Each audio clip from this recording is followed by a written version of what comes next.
Hi, my name is Johnny and I use he, him pronouns. Hi, and I'm Kanchi, and I use she, her pronouns. And we're here to talk about pronouns. What is a pronoun? A pronoun is how we identify ourselves apart from our name, and it's also how people refer to us in conversations. Using the right pronouns is a really simple way to affirm someone's identity. It is a signal of acceptance and respect. If it's a signal of acceptance and respect, how do we go about creating a safe space for everybody? That's a good question. A really good way to do that is to use inclusive language. Instead of saying something like, hey guys, you can say, hey everyone, or hey team. Yeah, and now that you say that, another way that we could show that we're allies and that we accept everybody is to maybe include our pronouns in our emails, or like we just did, introduce ourselves using our pronouns. But what would I do if I misgender someone? I think the first thing to recognize is that it's not the end of the world. You correct yourself and move on, or you accept the correction and move on. The most important thing I can tell you is do not put the burden of making you feel good about your mistake on the person that you just misgendered. Oh, thank you for telling me that. Yeah, and another tip for you to remember their pronoun next time, it's in your mind. Kind of go through a progression of 3 good things about the person using their pronouns. Ain't nobody got time for that. So that clip we just watched is a couple of years old. However, as you can see by what it said down in the bottom corner, it is a 100% real U.S. Navy training video on how to use pronouns in safe spaces. I have a strange feeling all of that shit's about to change under the incoming administration, thank God. Anyway, welcome back. Thank you guys so much for joining me. So I have a fairly quick and very crazy clown world update for you guys today, and as usual, we have very little time to waste, so let's get into it. Now, if you place your attention on the screen for a moment, so here we have a before and after transition photo of newly elected Congressman Sarah McBride. Now, Sarah is the first openly transgender person elected to Congress, and right now there's a big controversy swirling around Capitol Hill on which restroom Sarah will be allowed to use. More on that in a minute.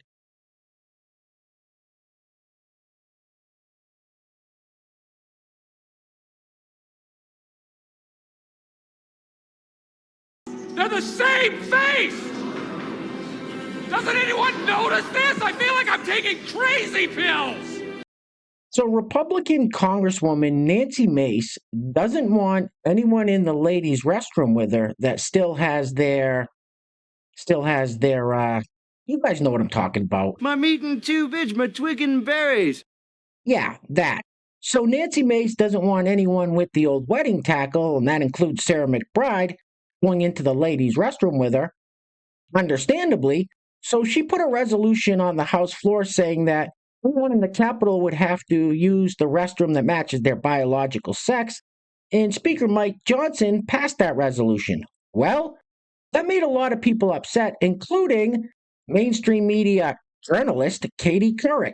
Roll it. Hey everyone, I'm just so disappointed that this Nancy Mace, a Republican from South Carolina, is being so rude and, I don't know, just bigoted against Sarah McBride, who is a new congressperson from the state of Delaware. I know Sarah. She is the first openly transgender member of Congress, and she's an extraordinary human being, has done a great job representing the people of Delaware and is now going to be doing it in Washington. And it just seems nasty and mean and cruel because she is the only member who is now forbidden to use the ladies' room. And it's just shitty, you know? Anyway, I just wanted to say that. I asked Sarah if she wanted to do an interview. She hasn't gotten back to me. But I don't know. People are just mean, aren't they? It really makes me mad. That's it. Just when I think you've said the stupidest thing ever, you keep talking. And of course, Congresswoman Alexandria Ocasio-Cortez, also known as AOC, had to weigh in on it. Now, she says that by not allowing biological men into the ladies' restroom, they are actually endangering women and girls. How does that make sense? Roll it. It's disgusting. And everybody, no matter how you feel on this issue, should reject it completely. What are they doing? They're doing this so that Nancy Mace can make a buck and send a text and fundraise off an email. They're not doing this to protect people. They're endangering women. They're endangering girls of all kinds. And everybody should reject it. It's gross. Thank you. That is the dumbest thing I've ever heard. And as you can imagine, just like clockwork, all the trans activists are coming out in droves, including this individual who is a biological man that identifies as a trans woman. Roll it. So it looks like it's happening. The first transgender Congresswoman, Sarah McBride, is going to be forced to be treated as a man in Congress. She's going to be forced into men's restrooms or into gender-neutral restrooms. She may be referred to on the floor as Mr. And who knows if Republicans are going to make her use the male dress code. But what we do know is the Speaker of the House, Mike Johnson, announced that he is going to treat her as a man whenever it comes to using the bathroom. What's worse is that we just got a statement from Representative McBride where she says that she's not happy with it, but she's going to comply with all of the rules that Speaker Johnson says she has to follow. And while I understand that it's hard, the decision to just comply does not just affect McBride. What the is this guy talking about? Now, with all this bathroom hoopla surrounding Sarah McBride and Nancy Mace, this video that went viral a while back is making its rounds on the interwebs again, so for those of you that haven't seen it yet, check it out. Roll it. I dare you to try and stop me from going into a women's bathroom. It will be the last mistake you ever make. I dare you to try and stop a transgender woman in my presence from using the bathroom. It will be the last mistake you ever make. You think you tough? You think you're tough, huh? You're not that guy, pal. Trust me. You're not that guy. Now, I could only play the first 20 seconds of that clip because that slightly husky fellow was pretty descriptive in what he was going to do to people that wouldn't let trans women into ladies' restrooms, so there's that. Anyway, let's jump back over to some more liberal meltdowns from the Trump election victory, starting with the race lady from MSNBC, Joyless Reid. Now here, Joy Reid says that people have every right to be afraid of you if you voted for Donald Trump. This woman is pure evil. Roll it. People are rightfully alarmed. They have a reason to be alarmed. And if you would vote for that, people may not feel so confident that they're safe with you. This is not crazy. This is legitimate feelings of fear of you and a feeling that you might not be someone they could trust. If this thing goes way south, autocracies go south real fast and things get ugly and people get asked to do things and turn people in and point people out and turn on them. And if you're voting affirmatively, gleefully for this, people might, may not feel so confident in you anymore. That's real, and you kind of have to live with it. So if you think that you can vote for what people see as their destruction and then demand that they still are cool with you and kiki with you and have Thanksgiving with you, I think you're kind of missing the point of what people are upset about. They're afraid. And autocracy and fascism are things that are legitimate to be afraid of. So you may want to step back. She's a malignant Excuse me for saying so. And next up we have this lovely lady with the signature bow ring in her nose who has a public service announcement to anyone that voted for Donald Trump. Now, it's hard to concentrate on what she's saying with those earrings she's got on. Roll it. Hi, just a little PSA. If you voted for Trump and you follow me, no you don't. Block me. Immediately.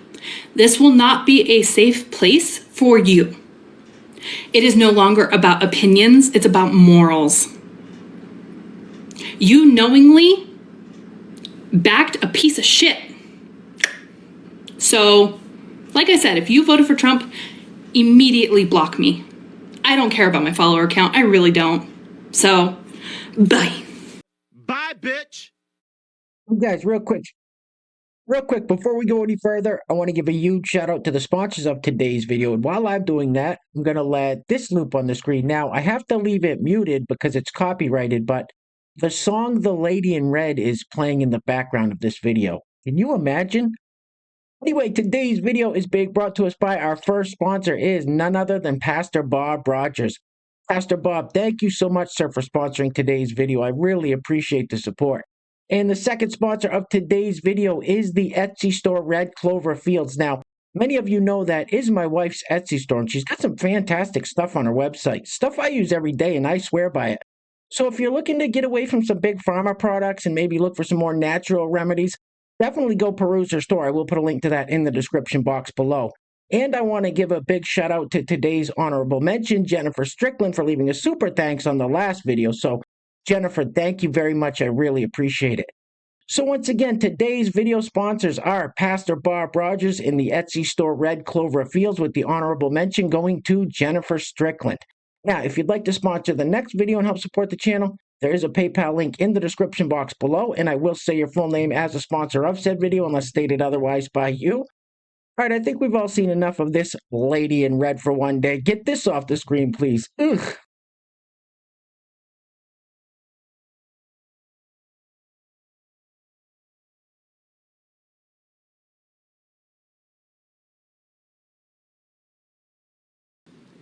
You're fucking weird. Next up, we have this lady who says she doesn't want any more white women friends because 52% of them voted for Donald Trump. Roll it.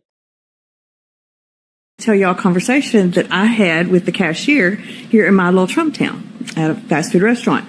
So I pull up to the first window and it's a younger black girl, and she looks at me. She's like, "Are you okay?" And I know I look disheveled, and I said, "No, I ain't been all right since November 7th. She said, "I heard that." And I said, "Yeah." She goes, "Well, I'm sorry, it's going to be a minute on your fries." And I said, "I'm on the clock and I work for a family business, so they all voted for Trump, so f*** them.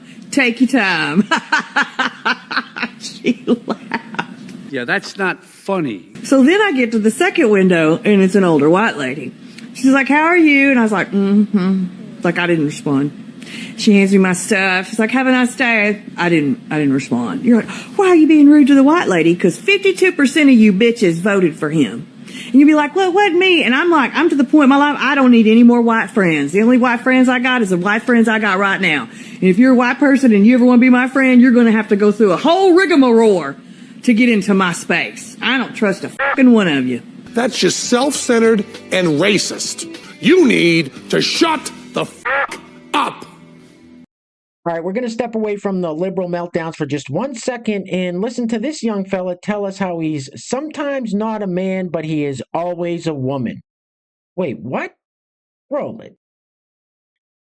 Hey, Sweet Pea. So I identify as omnigender, and a lot of times people ask me what that means and how it's different from gender fluid. And I would say, honestly, it's a kind of gender fluid in that my gender identity and the gender expression I wish to have changes over time.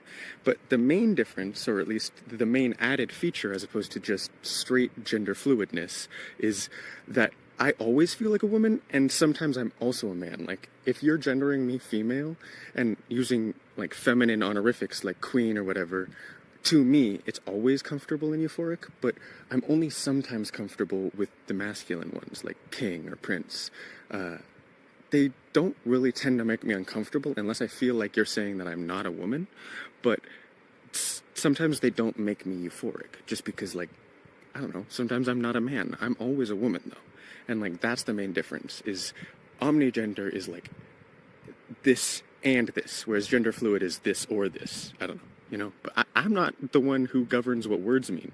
They mean what people use them to mean. So I don't know how other people use gender fluid or omnigender to mean. I only know the way I describe myself and the way I interact with my gender, you know? I don't like he, him pronouns just because I associate them with people delegitimizing my womanhood and my queerness. So I do use she, her pronouns exclusively, but, like, with honorifics and other things, whichever way you want. Just don't see me as only one of those things, because that's just not who I am. What are you talking about? You're delusional. Since we started the video off talking about Congress with Sarah McBride and Nancy Mace, let's wrap it up with this clip of Congresswoman Jasmine Crockett going on a racist rant at a congressional hearing. Who thought it was a good idea to vote for this woman? Anyway, things are clearly getting very crazy out there, guys, so please take care of yourselves. Take care of each other. Till next time. Love you guys. Peace. Roll it. Is because you can then misuse words like oppression. There has been no oppression for the white man in this country. You tell me which white men were dragged out of their homes. You tell me which one of them got dragged all the way across an ocean and told that you are going to go and work. We are going to steal your wives. We are going to rape your wives. That didn't happen. That is oppression. We didn't ask to be here. We not the same migrants that y'all constantly come up against. We didn't run away from home. We were stolen. So yeah, we are going to sit here and be offended when you want to sit here and act like, and don't let it escape you that it is white men on this side of the aisle telling us, people of color on this side of the aisle, that y'all are the ones being oppressed, that y'all are the ones that are being harmed. Or, here's another idea that's going to be very controversial. You could shut the f*** up. And you ain't black.